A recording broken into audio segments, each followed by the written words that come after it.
Good morning. This is Xinyu Hu from UCF. I appreciate the opportunity to present my recent work, The Effects of Delayed Interaction Cues in Virtual Reality Training. First of all, I would like to introduce the interaction cues mentioned in our work. Interaction cues presented in our paper, which direct users to take appropriate actions at particular moments. It can be used to communicate information about the game world to players. It is a sign that provides information to players so that they're aware of their present interactive possibilities. Interaction cues can also guide users in the interaction process. We presented a framework of interaction cues which derived from Dillman et al.'s previous work. They proposed a descriptive framework of visual interaction cues based on their analysis of 49 contemporary video games. Dillman et al. Originally proposed three categories. Purpose. They noted interaction cues are purposely designed. Markedness. They described markedness as how visual cues stand out from that environment. Trigger. A cue's trigger is a predefined event or criteria that brings about the presentation of the interaction cues. Dillman et al. Originally included only discover, look, and go for purpose, but we found examples of picking, manipulating, gesturing, and speaking within the literature. Based on our literature review, we identified timing as an additional dimension. We also found examples of both immediate and delayed interaction cues within the literature. Due to a lack of prior comparisons of immediate and delayed interaction cues, we identified timing as an underexplored research area, so we decided to investigate their effects on training. We conducted a controlled evaluation of the effects of delayed cues in a virtual reality training application. We controlled the delay at 0, 8, and 16 seconds, which yielded one immediate cue condition and two delayed cue conditions. Now that the wrench has been inserted, you need to turn it a quarter turn counterclockwise. We chose 8 seconds for the first delayed cue condition because attention spans have been reported to be as little as 8 seconds. They've turned the wrench a quarter turn counterclockwise to open the grips. Similarly, we chose 16 seconds, twice the delay, to better understand how attention span may affect cues.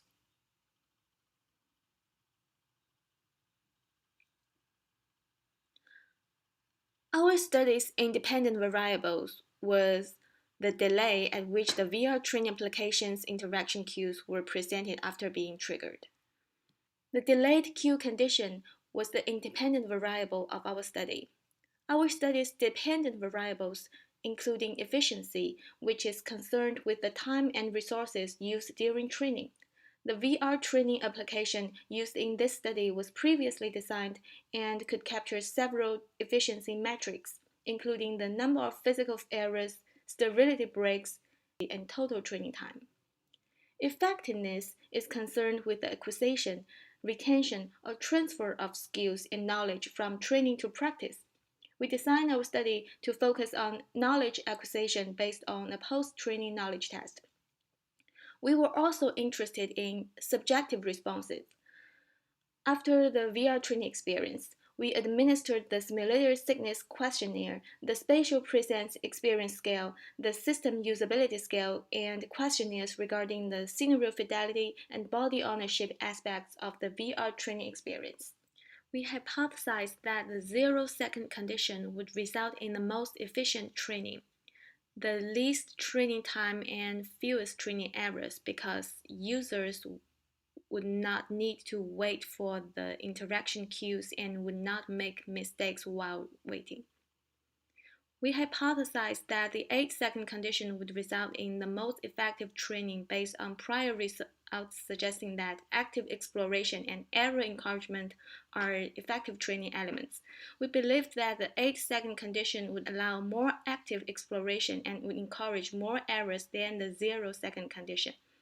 We also believed that the 16-second condition would result in losing the participant's attention and even causing anxiety when the participant could not find the correct action to take on their own. We hypothesized that the delayed queue conditions would reduce presence, perceived usability, and perceived scenario fidelity due to users waiting on the queues. We hypothesized that there would not be significant differences between the conditions in terms of simulator sickness or body ownership. The study will lasted approximately 60 minutes for each participant. After informed consent, participants would randomly assigned to one of the three conditions. The session began with a background survey on participants' demographics, education, and technology experience. The STEAM VR tutorial would be provided to participants as a pre-training to help them learn how to interact with the Vive. The participant would then experience a version of the VR training application corresponding to their assigned study condition. After the VR training application, the participant would administer the questionnaires, followed by a knowledge test consisting of 20 multiple choice questions pertaining to the training scenario. We found a significant main effect of queue condition on total training time. The mean of 16-second condition is 833 seconds, which is significantly higher than 634.8 seconds of immediate condition. We found a significant main effect on physical errors during training. The 16-second condition with a mean of 1115 physical errors was significantly worse than the 0 and 8-second conditions with 4.90 and 6.15 mean physical errors respectively. We found a significant main effect on incorrect decisions during training, with the mean 4.50 for the 16 seconds condition. 0 condition with a mean of 1.55 was significantly less. However, we did not find a significant main effect on sterility breaks during training, with the means ranging from 0.30 of the immediate condition to 0.50 of the 16-second condition. We did not find a significant main effect on periods of inactivity during training, with their mean ranging from 0.65 of the immediate condition to 1.85 of the 16-second condition. We did not find a significant main effect of queue condition on the post-training knowledge test, as all three conditions had similar means ranging from 8.25 of 16-second condition to 8.70 of immediate condition. We did not find a significant main effect on simulator sickness. All three conditions had similar means ranging from 19.8 of 0-second condition to 21.7 of 16-second condition. We did not find a significant main effect on presence, with their means ranging from 3.93 of the immediate condition to 4.06 of the 16-second condition. We did not find a significant main effect on perceived usability, with their mean ranging from 71.9 of the 16-second condition to 76.5 of the 0-second condition.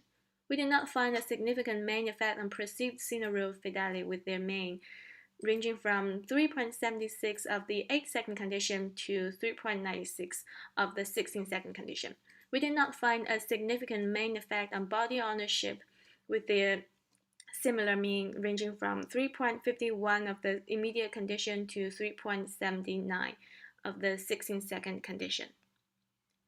Our results indicate that immediate interaction queues are significantly more efficient than delayed queues. We found that the 0-second condition was significantly faster than the 16-second condition. There was also a statistical trend that the 0-second condition was faster than the 8-second condition. Delayed queues are not more effective. In terms of subjective responsive, we also found no significant differences among the three queue conditions. We did not find a significant main effect of queue condition on simulator sickness, presence, perceived usability, perceived scenario fidelity, or body ownership. It is important to consider the efficiency of interaction queues. However, efficiency clearly does not equal to effectiveness. It does affect how quickly the training will become effective. For example, in the surgical domain, surgical skills curriculums are designed for training to proficiency, not for training based on a specified number of repetitions or time. In such curriculums, immediate interaction cues are likely to reduce the overall time required to train to proficiency as opposed to delayed cues. This material is based on work partially supported by the National Science Foundation under grant number 1552344, Career Leveraging the Virtualness of Virtual Reality for More Effective Training.